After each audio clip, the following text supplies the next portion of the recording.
रहमानिर्रहीम। ये ज़कात के हवाले से चंद चीज़ें हैं। अगर हर इंसान इन चंद चीज़ों को समझ ले तो किसके ऊपर ज़कात है, किसके ऊपर नहीं है, किस माल पर ज़कात है, किस पर नहीं है, उसको समझना बहुत आसान हो जाता है। तो सबसे पहले है ज़कात वाजिब होने की शराइत। यहाँ 7 शर्तें लिखी हैं ज़कात वाजिब होने की। सबसे पहली शर्त है मुसलमान होना। इबादात में ज़कात का शुमार होता है। जिस तरह नमाज गैर मुस्लिम पर नहीं है, हज वगैरह उस पर नहीं है, इसी तरीके से ज़कात भी गैर मुस्लिम पर नहीं है, मुसलमान होना शर्त है। नंबर 2, बालिग होना। जो मालदार अभी बच्चा है, बालिग नहीं हुआ, उसके पास चाहे जितने करोड़ों रुपए हों, उस पर ज़कात वाजिब नहीं है। बाज़ दफ़ा होता है किसी बच्चे को गिफ्ट दे दिए जाते हैं, अंगूठी वगैरह मिल जाती है, और बाज़ दफ़ा उसका बाप फोत हो जाता है, विरासत में उसको सारी चीज़ें मिल जाती हैं। तो जब तक वो बालिग नहीं है, चाहे जितने साल भी गुजर जाएं, उस पर ज़कात लाजिम नहीं होगी।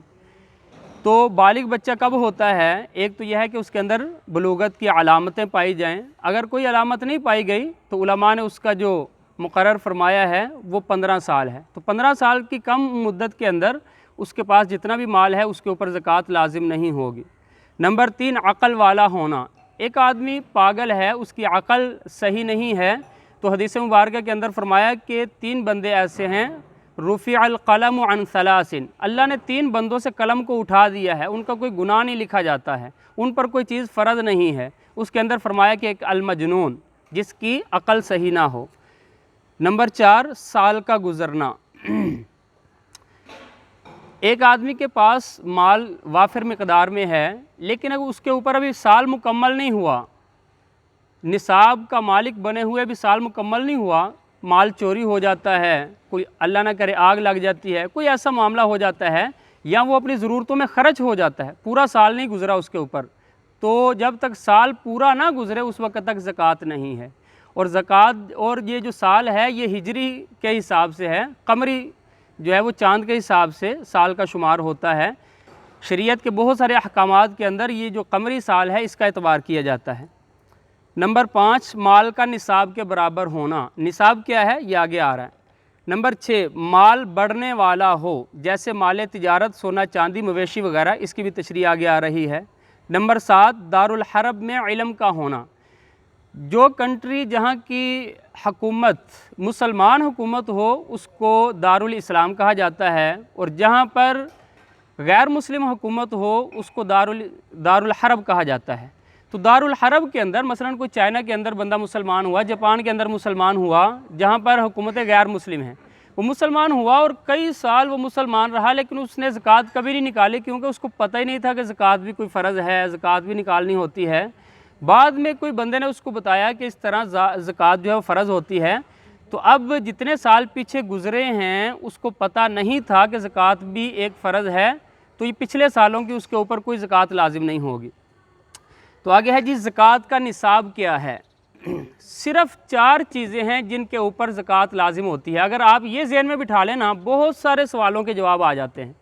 सिर्फ़ 4 चीज़ें हैं जिनके ऊपर ज़कात लाजिम है।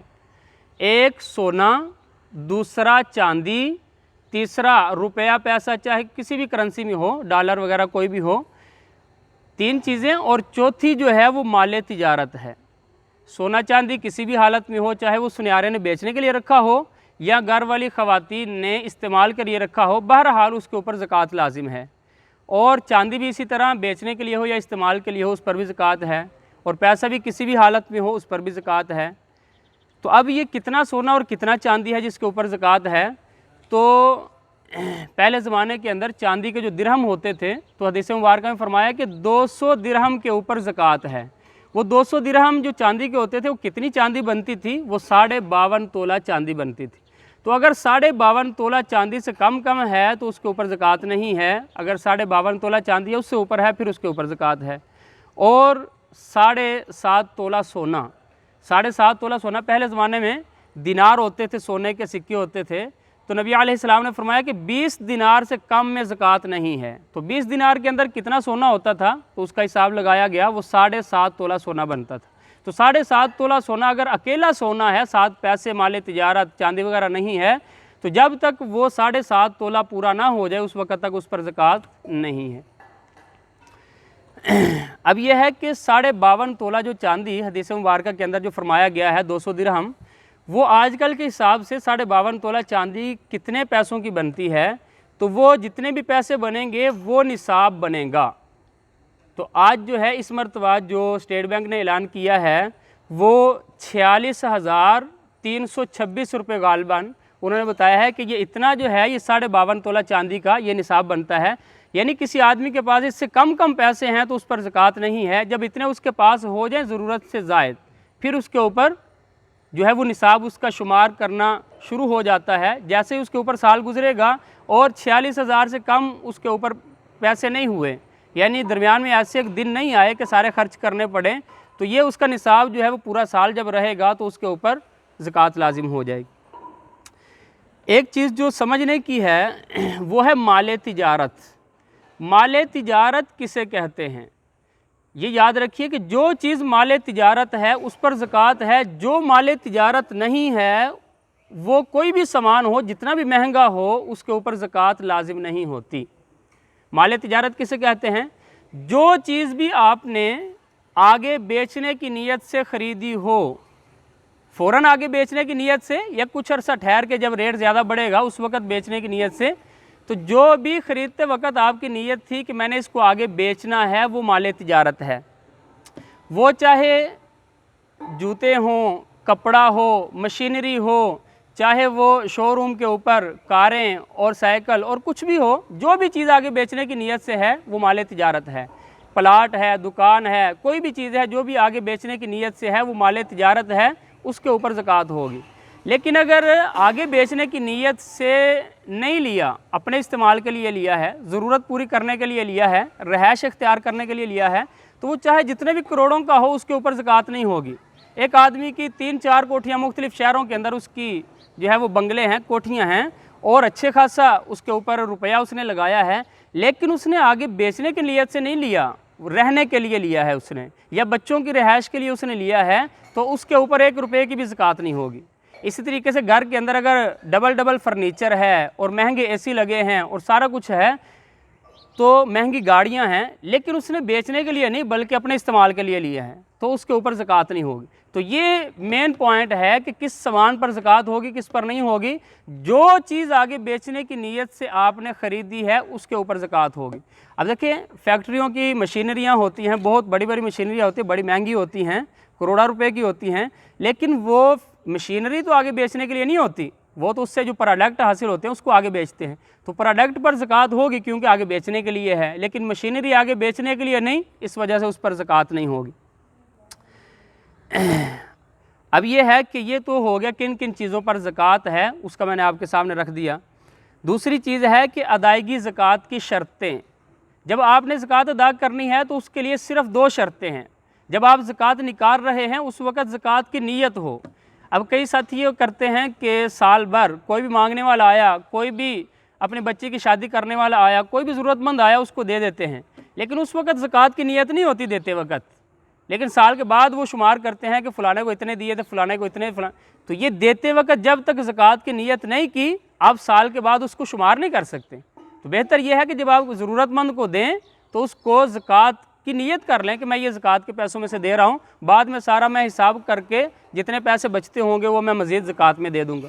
तो ज़कात की नीयत अगर नहीं है तो बाद में आप उसको शुमार नहीं कर सकते, इस वजह से ज़कात की अदायगी के वक़्त ज़कात की नीयत का होना ज़रूरी है।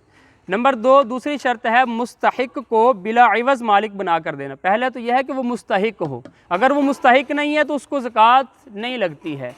वो कौन लोग मुस्तहिक हैं कौन नहीं, वो आगे आ रहा है, हम पढ़ेंगे। तो एक इसमें है बिला इवज़ मालिक बना कर देना।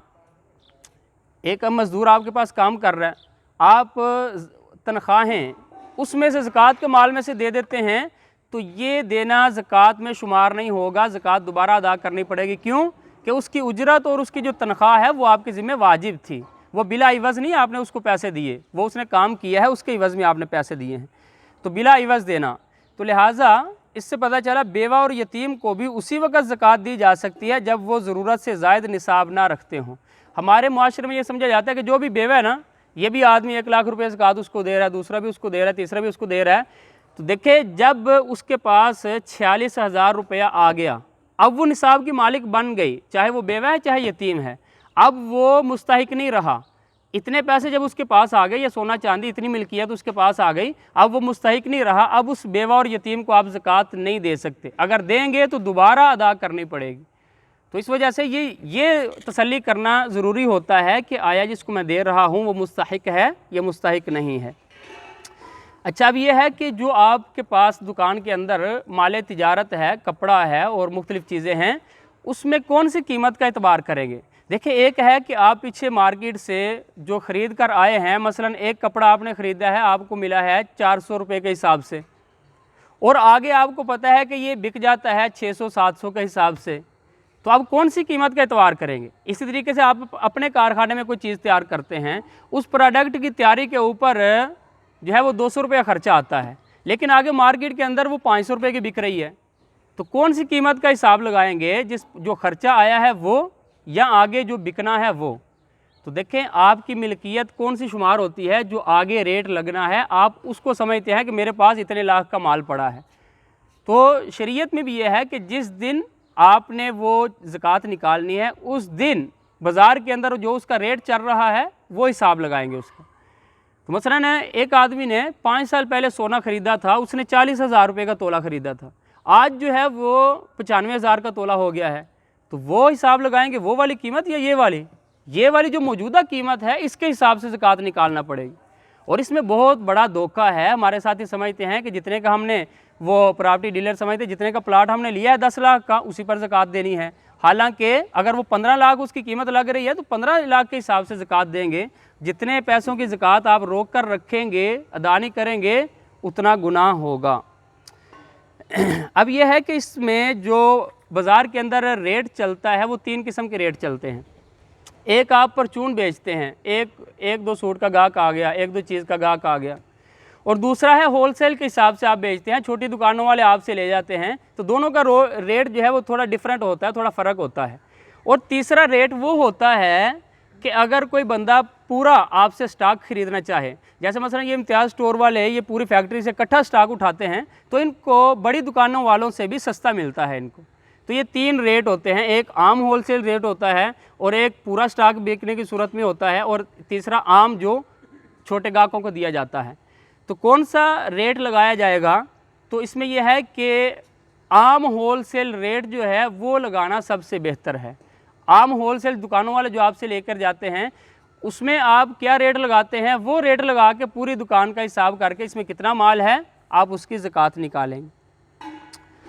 उसके बाद है जी वाजिबुल वसूल कर्ज़ों की ज़कात, कि जो कर्ज़े आपने किसी को दिए हुए हैं, कोई रिश्तेदार आ गया उसको आपने कुछ कर्ज़ा दे दिया, या आपने कुछ दुकानों वालों को माल दिया हुआ है, अभी उसकी पेमेंट लेनी है आपने, वो भी उनके ऊपर कर्ज़ है, तो उसकी ज़कात कब निकालेंगे। बाज़ वो 2-2 साल बाद जाकर कर्ज़े मिलते हैं और जल्दी वसूल नहीं होते, तो उसकी कब ज़कात निकालेंगे।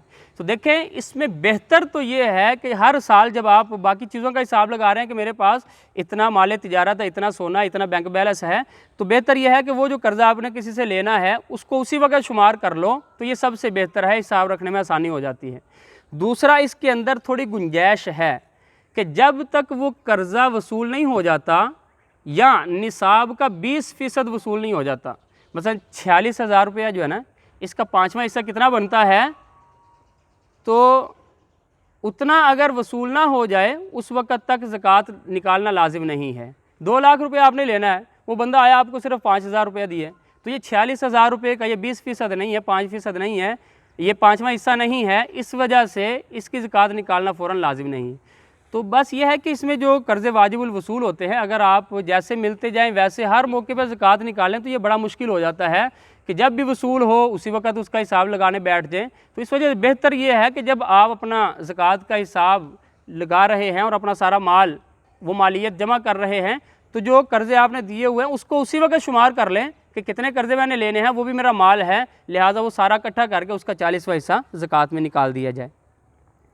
इसमें ये ज़हन में रखना लाजमी है कि देखिए बाज़ दफ़ा हमने कोई कमेटियाँ डाली होती हैं जिसको बेसी भी कहते हैं, तो मसलन हमने 5 लाख की कमेटी डाली है, अब 3 लाख रुपया हमने किस्तें उसकी अदा कर दी हैं, तो वो जो हमने 3 लाख किस्तें अदा की हैं वो भी हमारी मिल्कियत है। जब आप ज़कात निकालें तो वो भी उसको शुमार करें कि 3 लाख हमारा वहाँ पर महफूज है। आज अगर कमेटी टूट जाती है तो वो 3 लाख हमें हमारी अमानत वापस मिलेगी। तो वो 3 लाख जो आपने जो दिया हुआ है जो किस्तों में, वो भी उसको ज़कात में शुमार करें। तो इसी तरीके से इंश्योरेंस करना, बीमा पॉलिसी जो है, अगरचे तमाम उलमा ने इसको नाजायज़ लिखा है, लेकिन जो आप किस्तें वहाँ जमा करवाते हैं वो आपका अपना हक है। जब तक आप सूद नहीं लेते उस वक्त तक आपका उसमें अपना हक है। आपने उसके अंदर 2 लाख रुपया जमा करवाया हुआ है तो उसको भी आप अपनी ज़कात में शुमार करेंगे कि ये 2 लाख भी मेरी मालियत है, लिहाजा वो सारी चीज़ों के साथ उसको भी शुमार करके आप उसकी भी ज़कात निकालें। उसके बाद आ जाते हैं जी मसारिफ़, किस किस को आप ज़कात दे सकते हैं, किस किस को ज़कात नहीं दे सकते। ज़कात की अदायगी के लिए सही मसरफ़ का होना ज़रूरी है, वरना फ़र्ज़ ज़िम्मे में बाकी रहेगा। अगर ऐसे ही कोई दरवाज़े पे आया, आपने उठाकर दे दिया और तहकीक नहीं की कि ये मुस्तहिक है या नहीं है, तो ये बड़ा ख़तरे की बात है। बाज़ वो मुस्तहिक नहीं होता तो आपकी ज़कात अदा नहीं होती, आपको दोबारा से ज़कात अदा करना लाजिम हो जाती है। तो अपने तौर पे तसल्ली कर लेना लाजमी है। अगर वो फिर भी आपने तसल्ली की लेकिन आपको पता नहीं चला कि उसके पास कुछ है या नहीं, उसने छुपा कर रखा है या किसी और रिश्तेदार के पास रखा हुआ है, तो उसके आप मुकल्लफ़ नहीं हैं। आप सिर्फ इतने मुकल्लफ़ हैं कि अपने तौर पर तहकीक कर लें कि यार ये मुस्तहिक है या नहीं, बस अपनी तहकीक तक आप जो है वो मुकल्लफ़ हैं। तो नंबर 1, वो मोहताज जिसके पास 52.5 तोला चांदी की मालियत की रकम या इतनी मालियत का कोई सामान, प्लाट, दुकान, बर्तन, कपड़े वगैरह ज़रूरत से ज़ायद ना हो। देखें, एक तो ज़रूरत के लिए किसी ने मकान बनाया हुआ है लेकिन वो तंग दस्त है बेचारा, तो ज़रूरत का जो मकान है चाहे 50 लाख का हो या जितना का भी हो, जो ज़रूरत की चीज़ है उसको आप उसकी वजह से ज़कात देना मना नहीं है। लेकिन अगर ज़रूरत से ज़ायद किसी ने एक दुकान रखी है और 1-2 मरले का प्लाट रखा है लेकिन वो ज़रूरत से ज़ायद है उसका, तो उसकी वजह से वो मालदार है, उसको ज़कात नहीं दी जा सकती। इसी तरीके से कोई दुकान उसने रखी है, या घरों में पहले होता ये था कि वो पीतल वगैरह के बर्तन रखे हुए होते थे, वो इस्तेमाल नहीं होते थे, ज़रूरत से ज़ायद होते हैं वो, तो वो ज़रूरत से ज़ायद हैं तो उनकी मालियत अगर देखी जाए तो वो 46,000 और इससे ऊपर चली जाती है। लिहाजा जब तक वो मौजूद हैं उसको भी ज़कात नहीं दे सकते। इसी तरीके से कोई कपड़े वगैरह हैं, बाज़ जो है वो ख़वातीन शादी के मौके पर महंगे सूट सिलवाते हैं 50-50 हज़ार के, वो एक मरतबा पहनने के बाद दोबारा इस्तेमाल नहीं होते वो, तो वो ज़रूरत से ज़ायद हैं। जो पूरा साल इस्तेमाल ना हो चीज़ उसे कहते हैं वो ज़रूरत से ज़ायद है। तो पूरा साल बल्कि कई साल उसको शादी के बाद तो पहनने का मौका ही नहीं आता। जब तक उसके पास वो सूट मौजूद हैं तो इसका मतलब है कि उसके पास इतने माल का सूट मौजूद है, अब उसको ज़कात नहीं दी जा सकती है। नंबर 2, मिस्कीन जिसके पास एक वक्त का खाना भी ना हो उसको सवाल करना भी जायज़ है, यानी जिसके पास इतनी तंगदस्ती हो वो दूसरों से हाथ भी फैला सकता है, उसका हाथ फैलाना भी गुनाह नहीं है। नंबर 3, हुकूमत के मुकर्रर करदा ज़कात जमा करने वाले आमिलीन, लेकिन ये भी उस सूरत में है कि अगर वो भी 52.5 तोला चांदी या जो निसाब है 46,000 रुपया, उतनी उनके पास ज़रूरत से ज़ायद ना हो, फिर आप उनको ज़कात दे सकते हैं। मकरूज़ जिसके पास कर्ज़ की अदायगी के बाद निसाब के बकदर माल ना हो। देखें, एक बंदा है उसके पास 5 लाख रुपया है लेकिन वो कर्ज़ों की अदायगी में वो 4.5 लाख या इससे ज़्यादा या 5 लाख जो है वो लोगों के कर्ज़े देने हैं उसने मार्केट के अंदर। तो ये इसका मतलब है कि अगर कर्ज़े निकाले जाएं तो बाकी उसके पास निसाब के बकदर 46,000 रुपया नहीं बचता, तो ऐसे आदमी को भी ज़कात दी जा सकती है। तो जिसके ऊपर कर्ज़ा ज़्यादा हो कि कर्ज़ा अदा करे तो बाकी फिर उसके पास निसाब नहीं बचता, तो आप उसको ज़कात दे सकते हैं। नंबर 5, अल्लाह के रास्ते में काम करने वाले ज़रूरतमंद लोग जैसे मुजाहिदीन, मदारिस के तलबा। नंबर 6, वो मुसाफिर जिसके पास फ़िल वक़्त माल ना हो। अब आगे है जी गैर मसरफ़ लोग जिनको आप ज़कात नहीं दे सकते। नंबर 1, सैयद। सैयद कौन है जी? आले अली, हज़रत अली रज़ी अल्लाह अन्हु की औलाद, हज़रत अब्बास, हज़रत अकील, हज़रत जाफ़िर, हारिस बिन अब्दुल मुत्तलिब रज़ी अल्लाह अन्हुम, इनकी जो आगे नस्लें हैं, इनकी जो औलादें हैं, इनको आप ज़कात नहीं दे सकते। जो वैसे लोग अपने आप को शाह कहते हैं लेकिन वो सैयद नहीं हैं और उनके अकायद भी कुफर वाले नहीं हैं, उनको ज़कात दी जा सकती है। नंबर 2, अपनी औलाद या औलाद की औलाद ना हो। देखें, अपनी औलाद आगे फिर पोते दोते वो सारी जितनी भी आगे जिसको औलाद शुमार किया जाता है उनमें से किसी को आप अपनी ज़कात नहीं दे सकते हैं। नंबर आगे माँ बाप या उनके माँ बाप ना हो। आप माँ बाप को ज़कात नहीं दे सकते, दादा दादी नाना नानी वगैरह आगे जितने भी परदादा वगैरह चले जाएं, ये जो ऊपर और नीचे हैं इनको आप ज़कात नहीं दे सकते हैं। शोहर बीवी एक दूसरे को ज़कात नहीं दे सकते हैं। लिहाजा ये दो रिश्तों के अलावा आप बहन भाई को भी ज़कात दे सकते हैं, चचा खाला वगैरह फूफी वगैरह को भी दे सकते हैं, ससुर साला वगैरह, ये जितने इनके अलावा रिश्ते हैं इन सब को आप ज़कात दे सकते हैं। नंबर 4, गैर मुस्लिम ना हो।